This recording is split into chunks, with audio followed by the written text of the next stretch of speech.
I'm Dr. Richard Honaker with YourDoctors.Online. Ankle sprains are very common.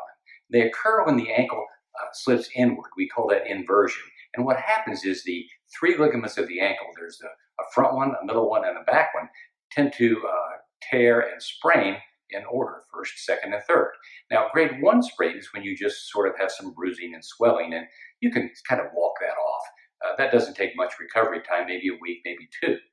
Grade 2 ankle sprain is where you injure more than one ligament and you tear them a little more than just a little bit. And you usually get some bruising. There'll be some bruising that develops on the outside of the ankle. That will tell you it's a grade 2. That sometimes takes 4 to 6 weeks to heal. A grade 3 ankle sprain is when you tear one of the ligaments completely. That requires casting or significant splinting and a long recovery phase. Now, no matter what type of ankle sprain you have, start with RICE, R-I-C-E. That's rest, ice, compression using elastic bandage, for example, and elevation. Elevation is especially important in the first day or 2.